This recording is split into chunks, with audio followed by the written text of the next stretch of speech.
بسم اللہ الرحمن الرحیم۔ شروع اللہ کے نام سے جو سب پر مہربان ہے، بہت مہربان ہے۔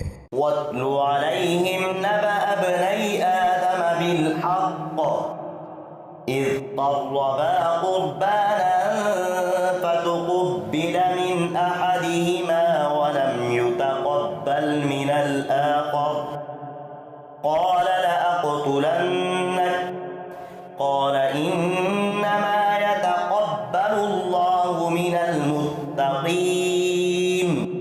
اور اے پیغمبر، ان کے سامنے آدم کے دو بیٹوں کا واقعہ ٹھیک ٹھیک پڑھ کر سناؤ، جب دونوں نے ایک ایک قربانی پیش کی تھی اور ان میں سے ایک کی قربانی قبول ہو گئی اور دوسرے کی قبول نہ ہوئی۔ اس دوسرے نے پہلے سے کہا کہ میں تجھے قتل کر ڈالوں گا، پہلے نے کہا کہ اللہ تو ان لوگوں سے قربانی قبول کرتا ہے جو متقی ہوں۔ پیچھے بنی اسرائیل کی اس نافرمانی کا ذکر تھا کہ جہاد کا حکم آ جانے کے باوجود وہ اس سے جان چراتے رہے۔ اب بتانا یہ مقصود ہے کہ ایک بامقصد جہاد میں کسی کی جان لے لینا تو نہ صرف جائز بلکہ واجب ہے، لیکن ناحق کسی کو قتل کرنا بڑا زبردست گناہ ہے۔ بنی اسرائیل نے جہاد سے تو جان چرائی، لیکن بہت سے بے گناہوں کو قتل کرنے میں کوئی باک محسوس نہیں کیا۔ اس سلسلے میں وہ واقعہ بیان کیا جا رہا ہے جو اس دنیا میں سب سے پہلے قتل کی واردات پر مشتمل ہے۔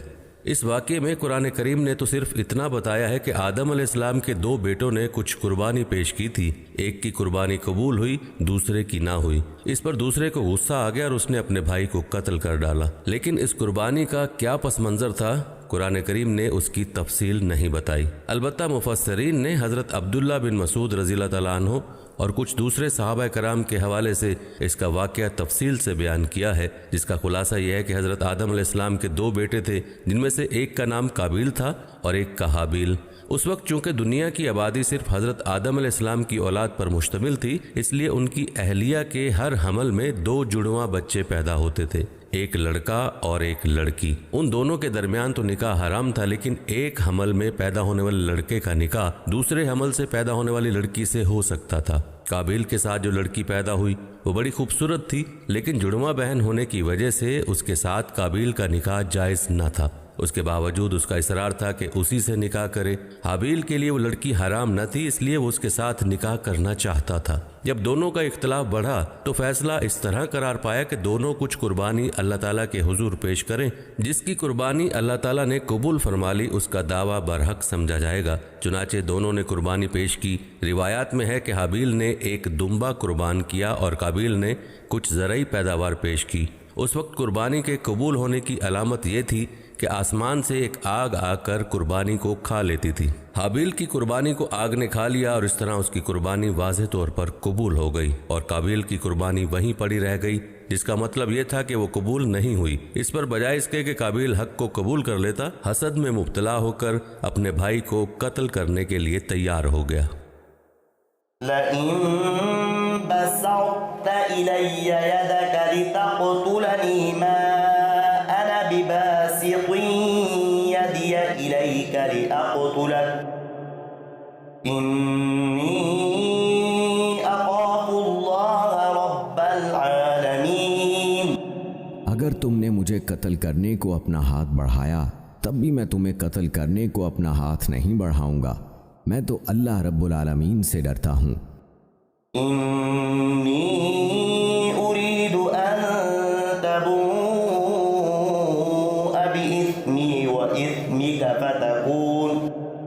فتكون من أصحاب النار وذلك جزاء الظالمين۔ میں تو یہ چاہتا ہوں کہ انجام کار تم اپنے اور میرے دونوں کے گناہ میں پکڑے جاؤ اور دوزخیوں میں شامل ہو، اور یہی ظالموں کی سزا ہے۔ اگرچہ اپنے دفاع کا اگر کوئی اور راستہ نہ ہو تو حملہ آور کو قتل کرنا جائز ہے، لیکن حابیل نے احتیاط پر عمل کرتے ہوئے اپنا یہ حق استعمال کرنے سے گریز کیا جس کا مطلب یہ ہے کہ میں اپنے بچاؤ کا اور ہر طریقہ اختیار کروں گا مگر تمہیں قتل کرنے کا اقدام نہیں کروں گا۔ ساتھ ہی اسے یہ جتلا دیا کہ اگر تم نے قتل کا ارتکاب کیا تو مظلوم ہونے کی بنا پر میرے گناہوں کی تو معافی کی امید ہے، مگر تم پر نہ صرف اپنے گناہوں کا بوجھ ہوگا بلکہ میرے قتل کرنے کی وجہ سے کچھ میرے گناہ بھی تم پر لگ جائیں تو بعید نہیں، کیونکہ آخرت میں مظلوم کا حق ظالم سے دلوانے کا ایک طریقہ حدیث میں بیان ہوا ہے کہ ظالم کی نیکیاں مظلوم کو دے دی جائیں اور اگر نیکیاں کافی نہ ہوں تو مظلوم کے گناہ ظالم پر ڈال دیے جائیں۔ فطوعت له نفسه قتل أخيه فقتله فأصبح من الخاسرين۔ آخر کار اس کے نفس نے اس کو اپنے بھائی کے قتل پر آمادہ کر لیا، چنانچہ اس نے اپنے بھائی کو قتل کر ڈالا اور نامرادوں میں شامل ہو گیا۔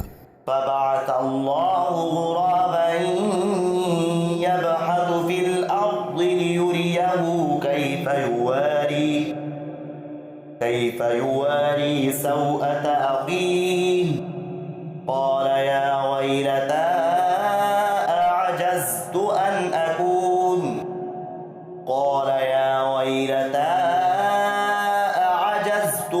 أكون مثل هذا الغراب فأواري سوءة أخي فأصبح من النادمين۔ پھر اللہ نے ایک کوا بھیجا جو زمین کھودنے لگا تاکہ اسے دکھائے کہ وہ اپنے بھائی کی لاش کیسے چھپائے۔ یہ دیکھ کر وہ بولا، ہائے افسوس، کیا میں اس کوے جیسا بھی نہ ہو سکا کہ اپنے بھائی کی لاش چھپا دیتا۔ اس طرح بعد میں وہ بڑا شرمندہ ہوا۔ یہ چونکہ کسی کے مرنے کا پہلا واقعہ تھا جو قابیل نے دیکھا، اس لیے اسے مردوں کو دفن کرنے کا طریقہ معلوم نہیں تھا۔ اللہ تعالیٰ نے ایک کوا بھیجا جو زمین کھود کر کسی مردہ کوے کو دفن کر رہا تھا۔ اسے دیکھ کر قابیل کو نہ صرف دفن کرنے کا طریقہ معلوم ہوا بلکہ پشیمانی بھی ہوئی۔ من أجل ذلك كتبنا على بني إسرائيل أنه من قتل نفسا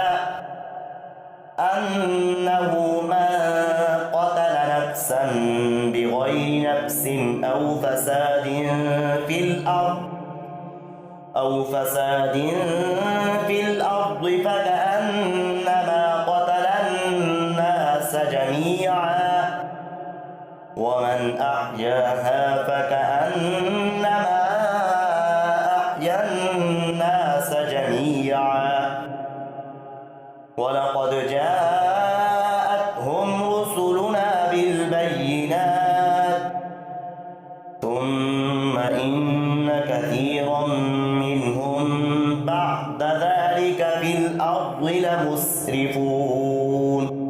اسی وجہ سے ہم نے بنی اسرائیل کو یہ فرمان لکھ دیا تھا کہ جو کوئی کسی کو قتل کرے جبکہ یہ قتل نہ کسی اور جان کا بدلہ لینے کے لیے ہو اور نہ کسی کی زمین میں فساد پھیلانے کی وجہ سے ہو تو یہ ایسا ہے جیسے اس نے تمام انسانوں کو قتل کر دیا، اور جو شخص کسی کی جان بچا لے تو یہ ایسا ہے جیسے اس نے تمام انسانوں کی جان بچا لی۔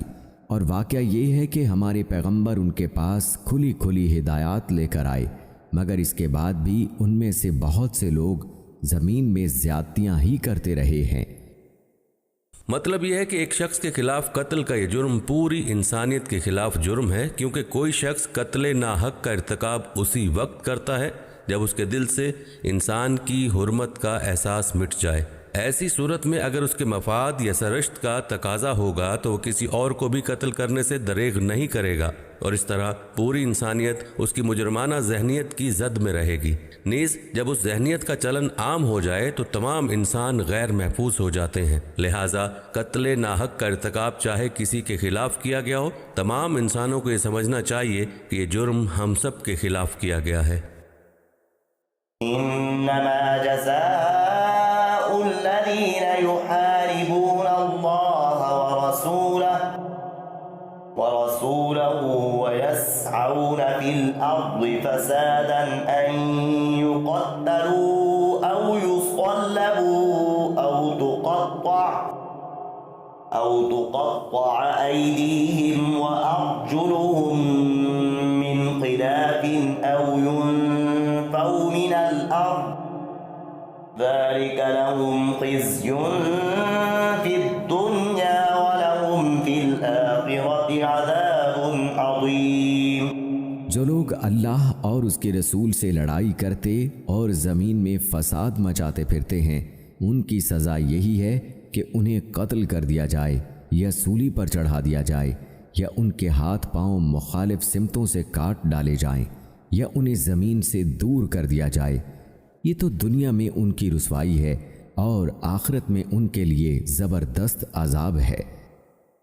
پیچھے جہاں انسانی جان کی حرمت کا ذکر تھا، وہاں یہ اشارہ بھی دیا گیا تھا کہ جو لوگ زمین میں فساد مچاتے ہیں ان کی جان کو یہ حرمت حاصل نہیں ہے۔ اب ان کا مفصل سزا بیان کی جا رہی ہے۔ مفسرین اور فقہاء کا اس بات پر تقریباً اتفاق ہے کہ اس آیت میں ان لوگوں سے مراد وہ ڈاکو ہیں جو اسلحے کے زور پر لوگوں کو لوٹتے ہیں۔ ان کے بارے میں جو یہ کہا گیا ہے کہ وہ اللہ اور اس کے رسول سے لڑائی کرتے ہیں، اس کا مطلب یہ ہے کہ وہ ان کے قوانین کی بے حرمتی کرتے ہیں، اور ان کا لوگوں سے لڑنا گویا اللہ اور اس کے رسول سے لڑنا ہے۔ ان لوگوں کے لیے اس آیت میں 4 سزائیں بیان کی گئی ہیں۔ ان سزاؤں کی تشریح امام ابو حنیفہ رحمۃ اللہ علیہ نے یہ فرمائی ہے کہ اگر ان لوگوں نے کسی کو قتل کیا ہو مگر مال لوٹنے کی نوبت نہ آئی ہو تو انہیں قتل کیا جائے گا، مگر یہ قتل کرنا حد شرعی کے طور پر ہوگا، قصاص کے طور پر نہیں۔ اس کا نتیجہ یہ ہوگا کہ اگر مقتول کے وارث معاف بھی کرنا چاہیں تو ان کی معافی نہیں ہوگی، اور اگر ڈاکوؤں نے کسی کو قتل بھی کیا اور مال بھی لوٹا ہو تو انہیں سولی پر لٹکا کر ہلاک کیا جائے گا، اور اگر مال لوٹا ہوا ہو اور کسی کو قتل نہ کیا تو ان کا دایاں ہاتھ اور بایاں پاؤں کاٹا جائے گا، اور اگر انہوں نے لوگوں کو صرف ڈرایا دھمکایا ہو، نہ مال لوٹنے کی نوبت آئی ہو نہ کسی کو قتل کرنے کی، تو 4تھی سزا دی جائے گی جس کی تشریح اگلے حاشیے میں آ رہی ہے۔ یہاں یہ یاد رکھنا چاہیے کہ قرآن کریم نے ان جرائم کی سزائیں اصولی طور پر بیان فرمائی ہیں۔ نبی کریم صلی اللہ علیہ وآلہ وسلم نے احادیث میں تفصیل بیان فرمائی ہے کہ ان سخت سزاؤں پر عمل درآمد کے لیے کیا شرائط ہے۔ فقہ کی کتابوں میں یہ ساری تفصیل آئی ہے۔ یہ شرائط اتنی کڑی ہیں کہ کسی مقدمے میں ان کا پورا ہونا آسان نہیں، کیونکہ مقصد ہی یہ ہے کہ یہ سزائیں کم سے کم جاری ہوں، مگر جب جاری ہوں تو دوسرے مجرموں کے لیے سامان عبرت بن جائیں۔ یہ قرآنی الفاظ کا لفظی ترجمہ ہے۔ امام ابو حنیفہ رحمۃ اللہ علیہ نے زمین سے دور کرنے کی تشریح یہ کی ہے کہ انہیں قید خانے میں بند کر دیا جائے۔ یہ تشریح حضرت عمر رضی اللہ تعالیٰ عنہ کی طرف بھی منسوب ہے۔ دوسرے فقہاء نے اس کا مطلب یہ لیا ہے کہ انہیں جلا وطن کر دیا جائے۔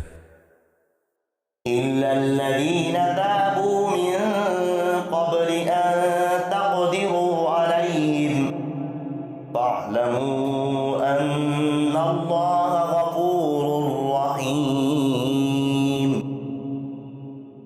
ہاں، وہ لوگ اس سے مستثنا ہیں جو تمہارے ان کو قابو میں لانے سے پہلے ہی توبہ کر لیں۔ ایسی صورت میں یہ جان رکھو کہ اللہ بہت بخشنے والا، بڑا مہربان ہے۔ مطلب یہ ہے کہ اگر وہ گرفتار ہونے سے پہلے ہی توبہ کر لیں اور اپنے آپ کو حکام کے حوالے کر دیں تو ان کی مذکورہ سزائیں معاف ہو جائیں گی۔ البتہ چونکہ بندوں کے حقوق صرف توبہ سے معاف نہیں ہوتے، اس لیے اگر انہوں نے مال لوٹا ہے تو وہ مالک کو لوٹانا ہوگا، اور اگر کسی کو قتل کیا ہے تو اس کے وارثوں کو حق ملے گا کہ ان کے قصاص کے طور پر قتل کرنے کا مطالبہ کریں۔ ہاں، اگر وہ بھی معاف کر دیں یا قصاص کے بدلے خون بہا لینے پر راضی ہو جائیں تو ان کی جان بخشی ہو سکتی ہے۔